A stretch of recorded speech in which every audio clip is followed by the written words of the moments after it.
at this stage, there's always a conversation before the bid between myself, Bob Aram, whoever, and says, ready, are we doing this?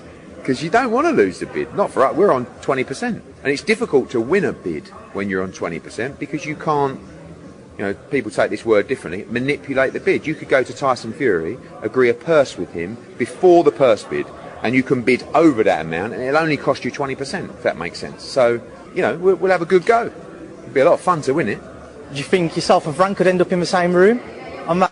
So basically, with a 20% split for Dillian, there was the potential for a manipulation bid.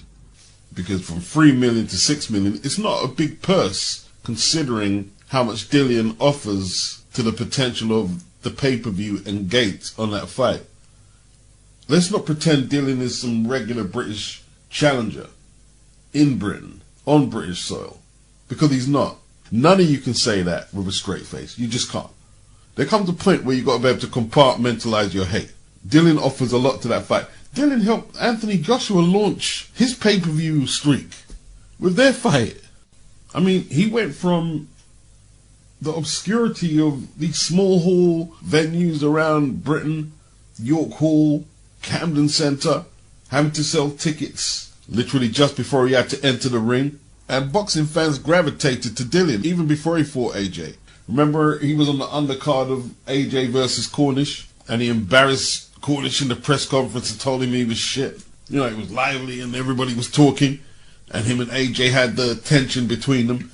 And he's been doing pay-per-views on Sky independently without no Anthony Joshua there. He helped build up the scene while Tyson was incapacitated, putting on weight with a whole load of other issues. It was him and Joshua. Don't tell me he's not good for it. To pay Tyson Fury that $25 million purse and not be in the red after the event, Fury's going to have to sell at the same rate as AJ. Now we're talking Sky Sports here. 2015, Vladimir Klitschko versus Tyson Fury done 545,000.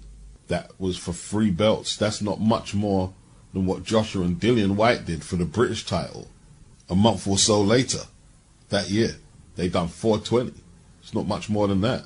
Trailing behind Mayweather and Pacquiao in that same year, who did 876,000. And that was at 4, 5, 6 a.m. in the morning. So that's Tyson's only pay-per-view event in the UK. And Fury was fighting a 10-year reigning champion. Joshua followed up his 420 with Dillian with 500 against Charles Martin. That increased to 512 against Dominic Brazil, 450 against Eric Manina. Well, then 1.5 million against Vladimir Klitschko, 1.4 against Joseph Parker. And if Fury is unable to get near that with Dillian, and Bob and Frank are actually going to pay him that 25 million, they lose big time, big losses. And the fact that we won the purse bid, you know, if it had gone Matchroom's way, he'd have got 2 million less. So he's had a good result. Good luck to him. Well, that's one way to look at it, Frank. The other way to look at it is by them not accepting the first offer, which would have netted Dillian 3 million, Dillian's doubled his money effectively.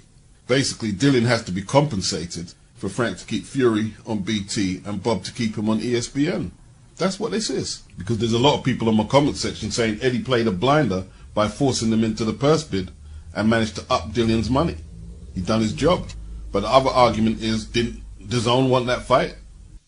Another argument is, was Eddie screwed out of the purse bid by giving the interim champion who is entitled to 45, but for whatever arms house was only allowed 20% of the split, and was winning WBC belts since 2016, giving him 20%.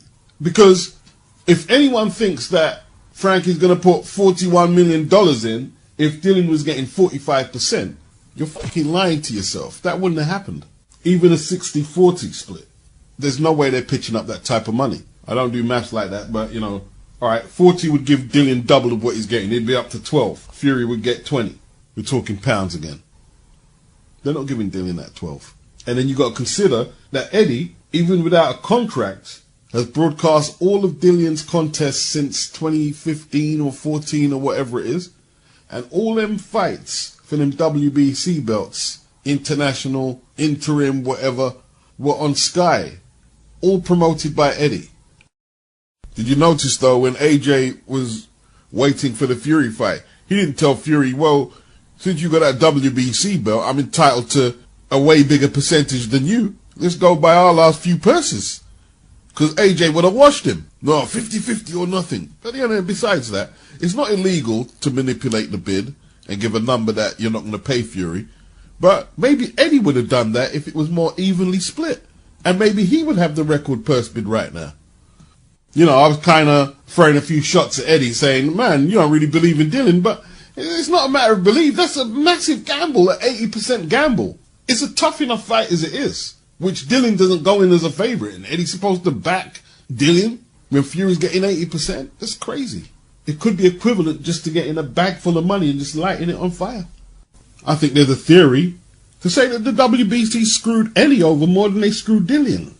Now, technically, yeah, it's the highest bid in boxing history, and we won't be able to prove if there was a manipulation there that they're not going to give Fury 24 in all truth. We won't be able to prove that. But Douglas versus Holyfield in 1990 was a $32 million split. Buster Douglas had just knocked out Mike Tyson in possibly the biggest upset in the history of the sport, and he got 75% of the split, which meant he earned $24 million and Holyfield took home $8 million. I don't know who gets that extra million. I don't know, maybe the Mirage Hotel, like that was the casino culture back then. The hotels were putting bids in, controlling the pay-per-view and doing fight parties and stuff. That was the good old American boxing scene. And they won the bid. They won the bid. They beat out Lou Duva of Main Events, who promoted Evander Holyfield. But according to Dan Raphael, if you was to calculate the inflation from 1990 in comparison to today, the Holyfield and Douglas bid is more than the 41 million that Frank put up. Dan Duva from Main Events actually put up 51 million in 1991 for Holyfield versus Tyson, but Tyson had a rib injury. The fight got cancelled. I think by 92 Tyson was in jail, so we didn't get that fight until, what was it, 96? So whenever I've spoke to Bob Arum or Frank Warren before the WBC determined the split, they were confident it'd be in the region of 80-20. And Frank Warren, not Bob, Frank stated the reason was because his last purse that he lodged with the WBC, Dylan Whyte, was at 300 grand and Tyson Fury's were about $20 million. So can you make a comment on that, please? I'm not sure he put down $20 million, or if he paid, because if you put that down, obviously, that would mean Tyson Fury would have paid 30% tax on that in America. The reason that Dillian Whyte's purse was that number is because he has ownership of the show. So his purse is not determined until the show is finished, i.e. the gate, the pay-per-view. So that is almost like a holding purse until the numbers come in. So why didn't the WBC acknowledge that? Because that is the purse that was in place. Then, since then, you've got all the legal case and the arbitration with the WBC. So that's all still being resolved, his sanction fees from the last fight anyway. So it's a clever way of saying, well, that was what you earned. Do you honestly think Dillian Whyte earned 300 grand to fight Alexander Povetkin? No, of course not. But we never got to that stage because of this big dispute. But when you have ownership of a show, you don't know what your purse is until the numbers come in. That's the model you choose. Same with Anthony Joshua. So on Tyson Fury's situation, he had a purse for that fight, and if he put down 20 million on his state agreement, then there's a cap anyway. It doesn't matter whether you put down 10 million or 20 million. The sanction fees will be the same because of the cap. If they decided to give Dillian a 20% split on the basis of what Frank Warren said Dillian's last purse was, well, they jumped the gun, didn't they? And it leads into a theory from me that someone's got it in for the zone. Maybe Arum, maybe Frank. These are a chain of events that can be manipulated relatively easy. Dylan was never going to take 3 million, was he? Even though some of you said he should just take it and be great for a title shot. No way. All right, offer him 3 million. He's going to have to take it to a purse bid. When it goes to a purse bid, with Fury getting 80%, you're bound to win it. You're bound to win it. You can even manipulate how much you're going to pay Fury. Say, yeah, we'll list your purse officially as 25, but you probably get 15 or something like that, because how much pay-per-views are they going to actually sell? Do they know? That BT pay-per-view platform is untested. It's unproven. It's not like the Sky platform. Not at all. These are a chain of events that the WBC, in conjunction with Bob and Frank, could manipulate easy. Now, some people say, no, you're reaching. Fair enough, fair enough, fair enough. But, for me, it's a good talking point, and I'm bringing it to the table. It's very tangible. Throw Daniel Kinahan into the mix, amongst the co-conspirators with Frank and Bob and the WBC, and listen what you come up with. See, this is what I'm saying. Like, look what Arum is saying. And he said this before the first AJ Usyk fight. This came out today. Arum is rooting for Usyk. Look forward to negotiating undisputed in-house fight without Hearn. Well, you're counting your chickens a little early. There's a certain Dillian Whyte who's going to be in the other corner if you intend on fighting him. If Fury intends on fighting him, for one. And he's certainly writing Anthony Joshua off very prematurely. But that aside, yeah, this is what he wants to happen. He wants Usyk to win. And then if you go further into the article, Bob Arum would love nothing more than Alexander to beat Anthony Joshua again. Although Arum does not work with either London's Joshua or Ukraine's Usyk in a business capacity, he hinted that a deal would be far easier to consummate with Usyk's team. Usyk is managed by Egis Klimas, who in addition to former undisputed lightweight champion Vasily Lomachenko, has a slew of fighters signed with Arum's top rank. Joshua is backed by rival promoter Eddie Hearn, who Arum has consistently butted heads with over the years. Usyk is technically signed to Hearn's Matchroom, but it is not clear when the deal expires. Should the Ukrainian beat Joshua again, Arum seems to believe that Hearn would be out of the picture, paving the way for negotiations for the undisputed fight to occur in-house. Even though the AJ fight would make substantially much more money. Fury versus AJ, Wembley Stadium, much more money. One of the biggest heavyweight fights in history in terms of revenue generated. That's how much hate he has for Hearn. And it's not just Hearn, let's not get it twisted. This is a power struggle between ESPN against DAZN and Top Rank against Matchroom. That's what we're dealing with here. Eddie and DAZN are looked upon as a threat across the pond. They're the newcomers. Arum's been there since the 60s. You know, like, okay, Al Heyman hasn't been in the game as long as Bob, but he is American. And he was in the Golden Boy setup for a long time and had Mayweather. So he's well rooted in the infrastructure of American boxing. And the differences that Eddie is having with Bob is not dissimilar to the differences he's had with working with Al Heyman. The only difference is Al doesn't talk about it. Bob is very upfront. He doesn't want to work with Hearn. He couldn't have made it any more clearer in this article today. He doesn't want to work with Hearn, especially in big matches. Years back, Bob Arum said that Anthony Joshua should join ESPN because he's being frozen out of the picture. This is why the leverage tactics occurred, right? The leverage tactics were to a degree to get Tyson Fury and Wilder to catch up to the monetary success of Anthony Joshua, but it was more a power struggle between the promotional companies and the networks. And we're seeing that playing out here. And he doesn't hide what he's got to say. He just comes out and says it. So it's not hard to break down. So anyone trying to say you're talking nonsense, you're not even listening to it, or he wants to say, you don't want to hear what he's got to say. Look what he's saying. This is about Eddie Hearn, not how much money the fight can generate. Because if he was talking about making the most money possible, he would want who to win? Joshua. And look, Joshua has a commitment and contract to Matchroom. And Eddie and DAZN, if anything goes to a purse bid with Fury and AJ, they're not going to handle this like Dillian. They're not going to come in with the short arm, deep pocket bid. No, they're going all out because they want that on DAZN. And Bob knows this. Listen, that arbitration last year was bullshit. I believe it was bullshit.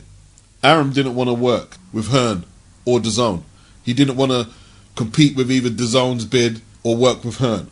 A combination of both. This purse bid here between Dillian and Tyson Fury was designed so Hearn couldn't win it or wouldn't attempt to win it. Not with 80% of the purse split going to Tyson Fury.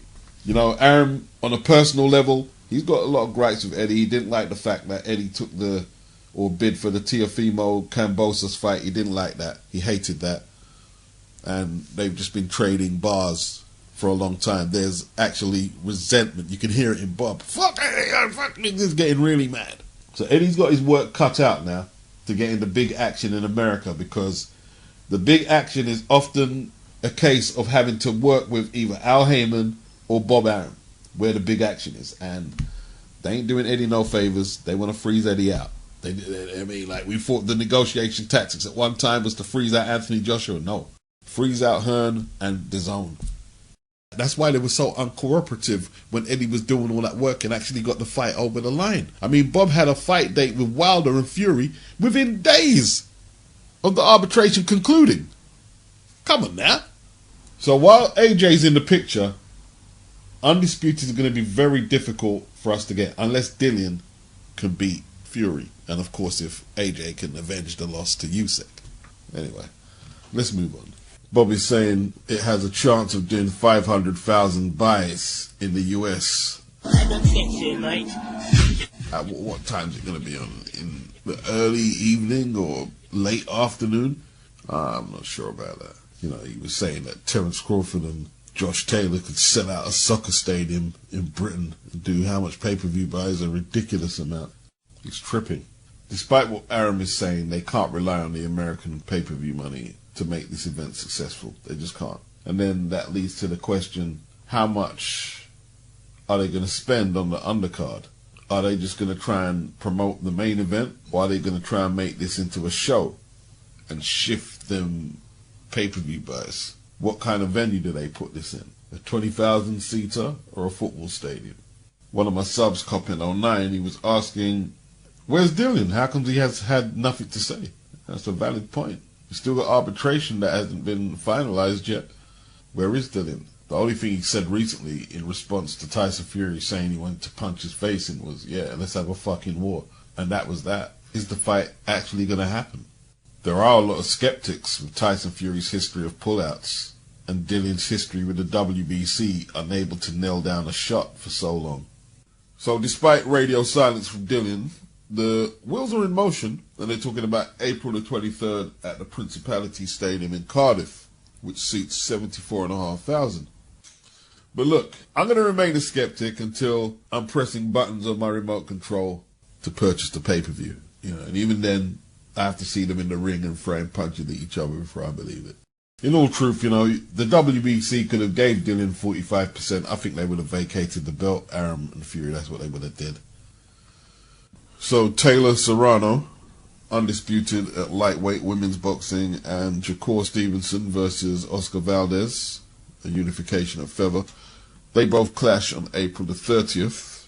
Eddie Hearn believes the Jake Paul factor, because he promotes Serrano, is going to make a big difference in what's the more popular fight.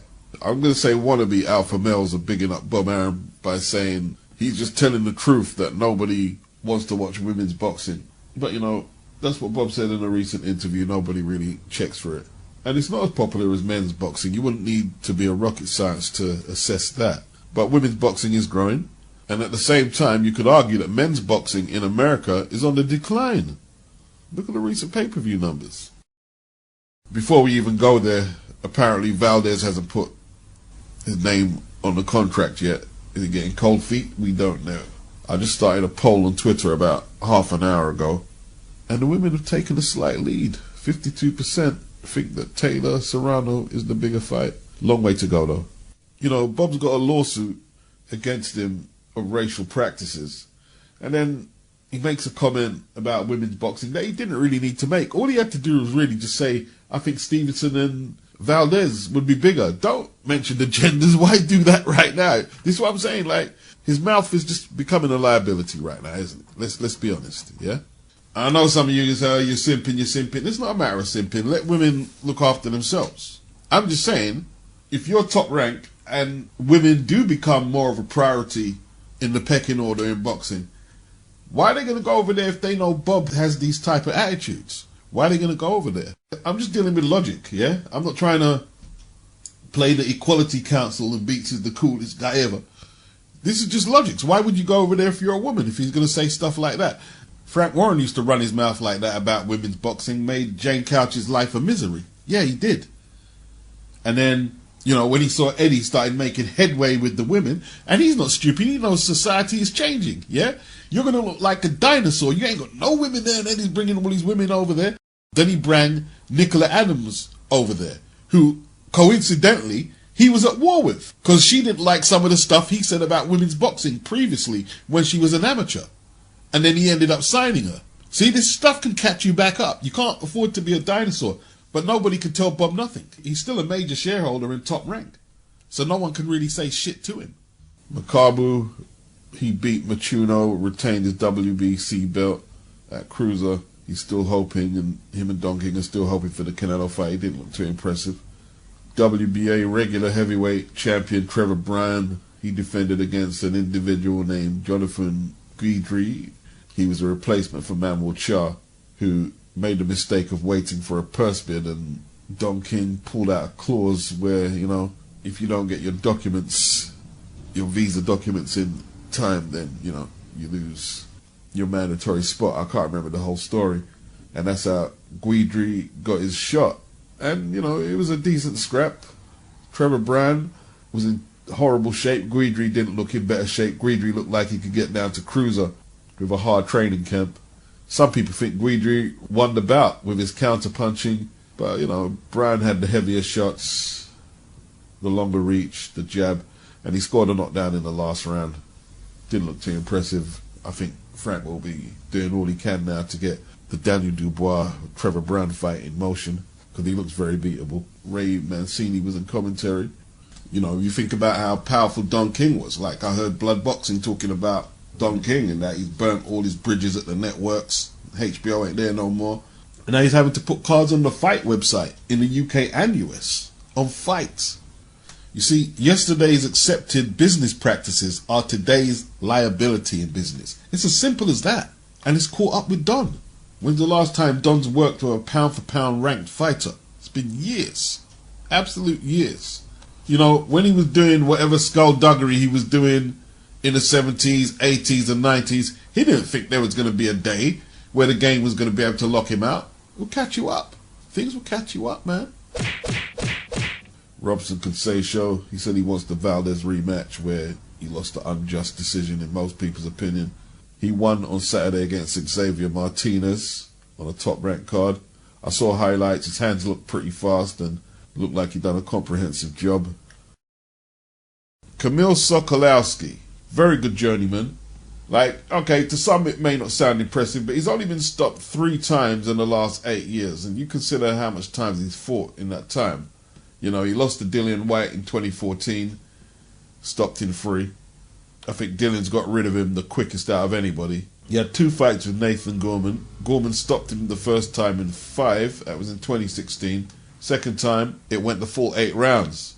Then he lost to a prospect who was 13-0 in Minsk 2020, Zan Kozabutsky in Belarus, Russia, and that went into the 10th round. And then you got to look at the recent form. A lot of people feel David Adelaide, who was 5-0, Frank Warren prospect, he was lucky to get that verdict. Solomon Daklis, however you pronounce that, and Matchroom signing, he actually performed very well against Sokolowski. It went the distance, but I think he boxed a very nice, even-paced fight. Then we had George Fox, late last year, Don Charles' son, 4-0, signed up with Frank Warren. He lost his O to Sokolowski. George needs to get his weight down. Don needs to get George to get his weight down. And a few weeks later, after beating George Fox, literally a few weeks later, he lost a 6-rounder to Thor Shevardashki, however you pronounce that, in the Ukraine. Once again, Shevardashki was 8-0, prospect. And this Saturday, they're going to add OTTO Wallin onto the Liam Williams EUBANK Jr. card, and he takes on Sokolowski in a 6-rounder. Now, OTTO Wallin has become very infamous because he stayed the course with Tyson Fury and had his moments. He cut Fury really bad and caught him with a very good punch with a right hand in the last round. And since then, he's had 2 more victories. Hasn't been very active. 2 fights since 2019, 1 in 2020, 1 in 2021. Dominic Brazil took him the distance fairly easily, even though he was comprehensively outboxed. And I think that showed a lack of firepower from OTTO, which might stop him from achieving at an extremely high level in world class. It'll be interesting though to see if he can get Kamil out of there.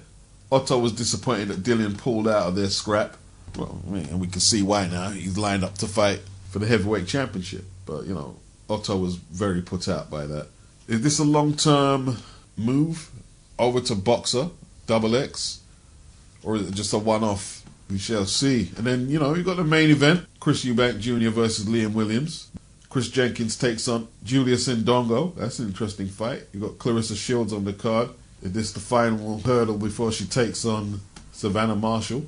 They've got Harlem Eubank, Chris Eubank's cousin. Caroline Dubois makes her debut. That's Daniel's sister on Sky. Interesting card, actually. Interesting card. Eubank versus Williams. This is the acid test for Roy Jones right now.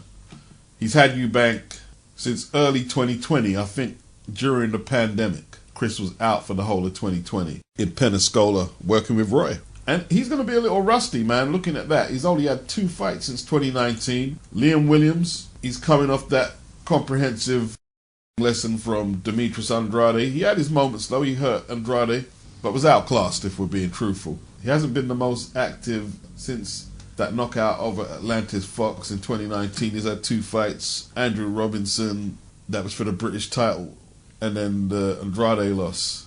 So they both could be a little rusty. Is Liam Williams still with Frank Warren? Or is he a free agent right now? Like, it's all up for grabs. A lot of the British fighters are just hustling and seeing what's out there. I think Sonny Edwards is a free agent as well. I don't know if he's still with Frank Warren. I think Liam has got a lot of bravado. And there's something about Eubank where a lot of guys just want to walk right through him rather than box him. And he'll get lit up. He might believe that he can just walk through and outgut Eubank, but it's not a good tactic. It all depends on how he approaches it. And it all depends what level Roy Jones has brought Eubank to. This is the acid test, like I've said, for Roy Jones and what he can do as a coach. I think Ronnie Davis is still there as well. From what I saw, Roy is trying to get Eubank to hide his punches and set you up for shots you don't see or don't expect, rather than just throwing a whole lot of lever and wading through. It's going to come down to composure and defense, this one here. If one of them gets exposed that they've just got a domestic level defense, then, they're going to lose this one, and it's unlikely they'll succeed at the highest level.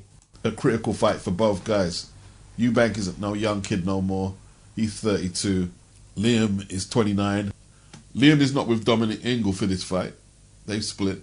Liam is actually with Adam Booth, who actually trains Harlem Eubank, who is Chris's cousin. And Adam actually, did he train Eubank for one fight? I think that was against Spike O'Sullivan. The interviewer a few weeks back actually asked Liam, because he's in the same camp as Harlem, Chris's cousin, are you worried that he might be spying on what you do in the gym? Running back to Eubank, telling him, yo, he's going to do this, he's going to do that. And he said he didn't really think about that. And he said Harlem's a cool guy, but I don't think they train at the same time anyway. So I doubt after the interviewer brought that to him, Liam was very keen to train at the same time as Harlem. I doubt it very much. I'm not saying that Harlem would snitch, you know what I mean? But he is Chris's cousin.